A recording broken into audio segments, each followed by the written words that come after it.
Love 15. See, if you come into the net all the time against Lendl, he gets into a rhythm and his passing shots are fabulous. But if you don't constantly come in and you just choose the right time to do it, that's how things were last year at this time, in just under 5 hours. Can you believe that? 4 sets in 5 hours. Most sets take about 20 to 30 minutes max. You ready for this?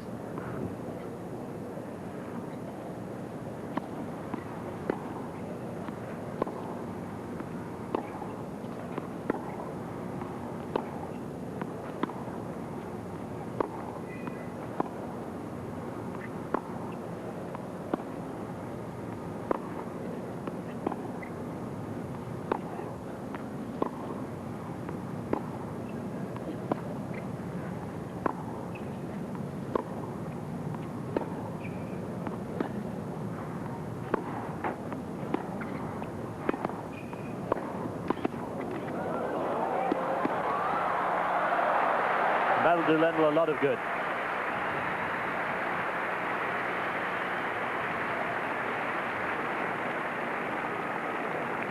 Love 30.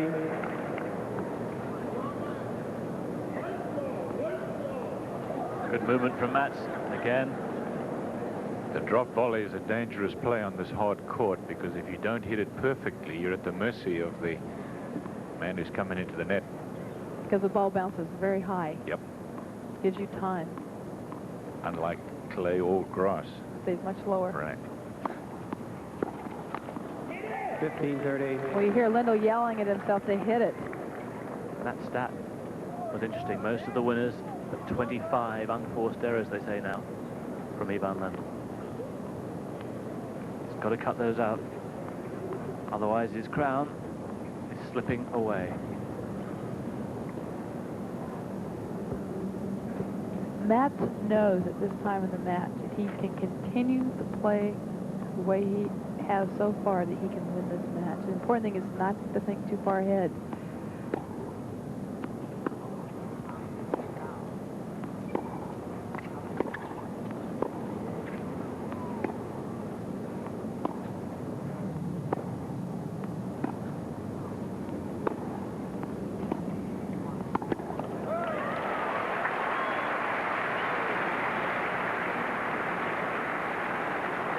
Forehand volley was good, but he worked him around with the backhand.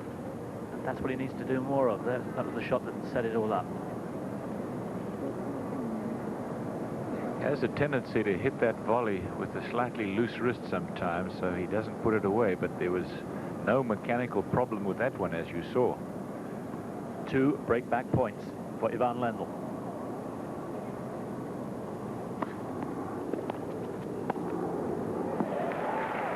I wasn't totally convinced. Windy, you have to keep watching the ball. You want to keep your swing, your backswing in particular, short in case the ball does change direction at the last moment, that you can still handle it. Speaking about volleys, if any of you play recreational tennis or professional tennis, whatever, when you do volley, you want to have a very firm wrist at point of contact. Give the ball a nudge. Hold on to that racket tightly.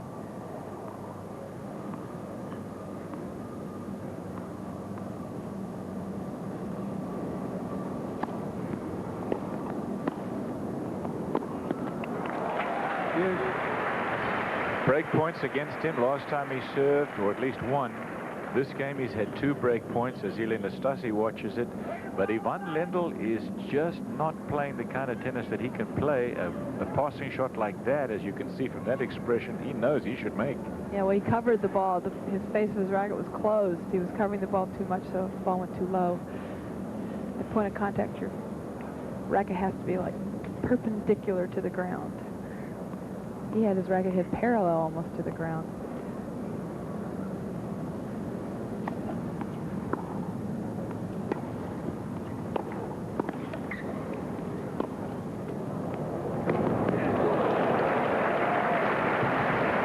Sweet shot. Advantage, Lendl. Great shot to pull out of the station, that. That's an unbelievable shot. See how Lendl had to change directions in the first place, and then he went for the top spin backhand lob, which is not exactly your percentage shot. It's given him another break point.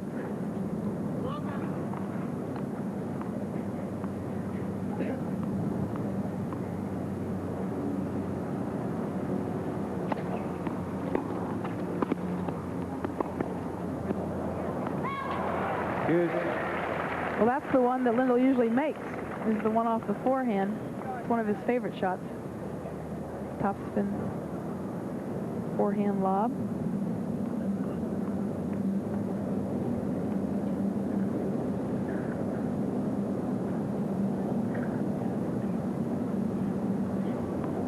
There are the Lendls, Olga and Yuri. Down behind the court. Thank you. They've been in the country for a while now. They enjoyed having a little bite to eat with them and Ivan after 9 holes of golf about 10 days ago. And you and your golf.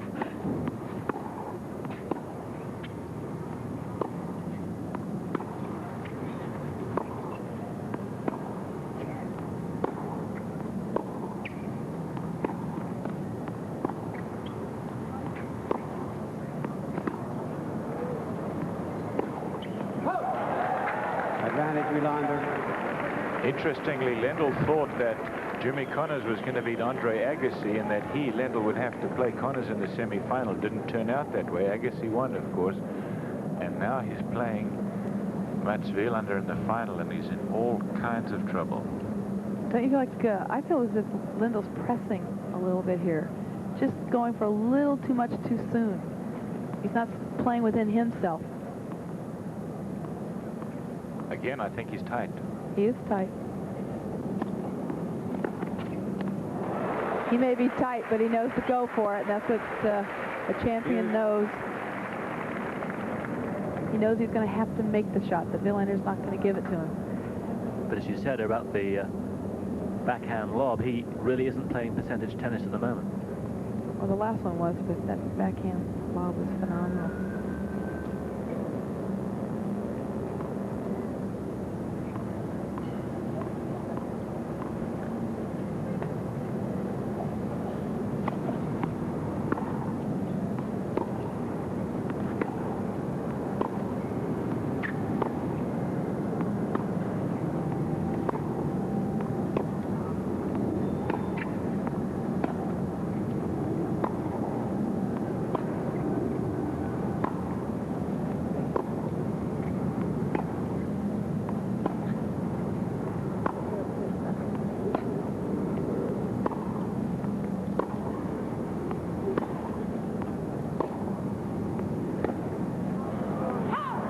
Advantage, wilander.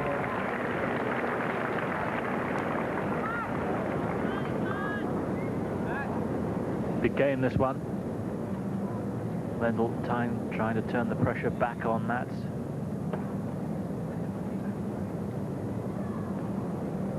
Let's see if Mats goes to net.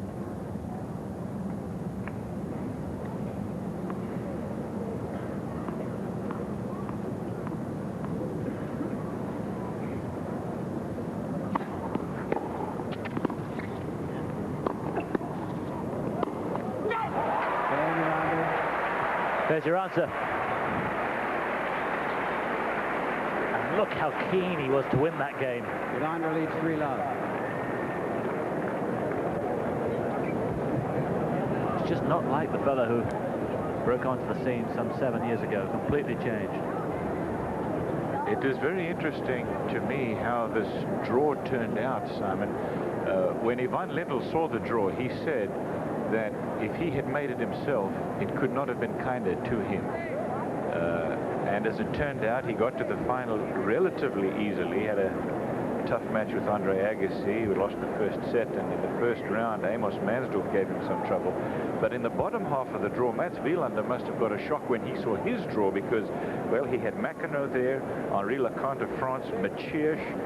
He had Edberg at the bottom. He had Boris Becker all down there. But when you see who he beat to get to the final, well, he started out with Greg Holmes, then Kevin Curran, who gave him a tough match, Michael Pernfors, Woodford of Australia, who beat Lecomte, or I should say Woodford, who beat John McEnroe, then Emilio Sanchez and Darren Cahill, none of whom were seeded. All of the seeded players in the bottom section of the draw lost. And I think that really helps Mats Wilander, because he's played a lot of tennis, but he has not really been seriously damaged by anybody, and he's out here relatively fresh. I think he's real happy he didn't have to play him at Cheers because Seats quickly, that's please. the person he does not like to play. He ended up losing to him at Wimbledon. It spoiled his chances there. He was well beaten at Wimbledon. Well Please beaten. move out the exits. Plus, if you Close have the to play exits, somebody please. like John McEnroe in the round of 16, you know, you may beat him because McEnroe's not playing that well, but it's a tremendous mental battle against McEnroe. That's what hurt Lendl at the French Championships. He had to play McEnroe in the round of 16 and then lost it in the quarters. Quiet, please. He's just come in. Final of the US Open. Mats Wilander bidding to become the world's #1. He will be if he beats Lendl here in the final. He's won the first set. He's 3-love up in the second.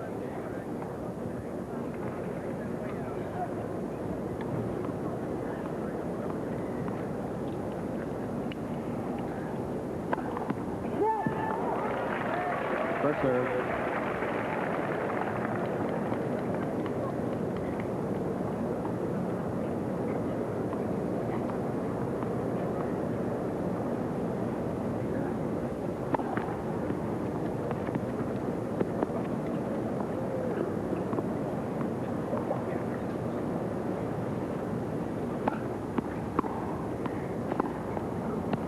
Great shot.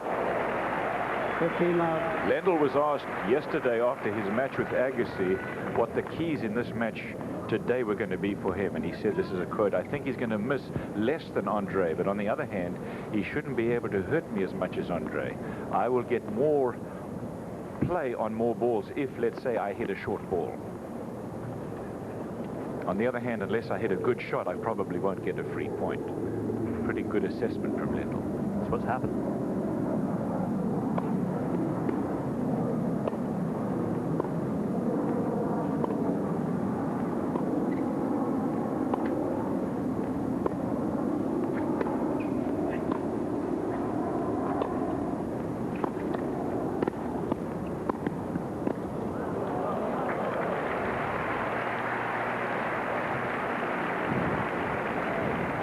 Dirty love. His success with the volley seems to come and go. He has phases where he's getting most of them, and then phases when nothing seems to work. But you saw how Wilander ran that first volley down. It was very easy on him, and he decided to do a change-up on Lendl. Gave Lendl time to get to that second volley. It's important to punish your volley because you are at net. You've got to make sure you get the ball away quickly.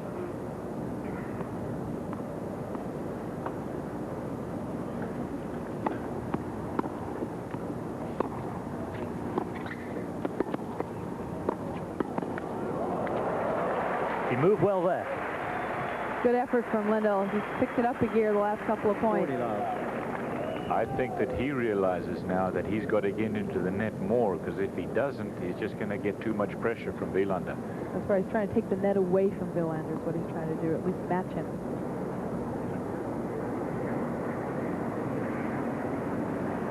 He's looking up to He the waits. airplane. He does wait, doesn't he? Yep. We'll talk about that in a moment.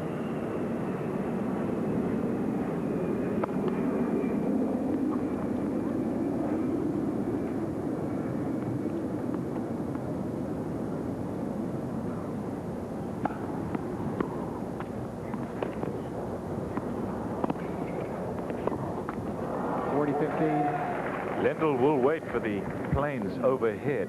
He said, again, this is a quote, "Somebody with a good eye doesn't have to hear that much, while somebody with a not so good eye has to hear better." And he says, that's why I wait for those planes to clear themselves. He's worried about his eyesight. I think it's relative, of course. He knows he's got a good eye, but so do others.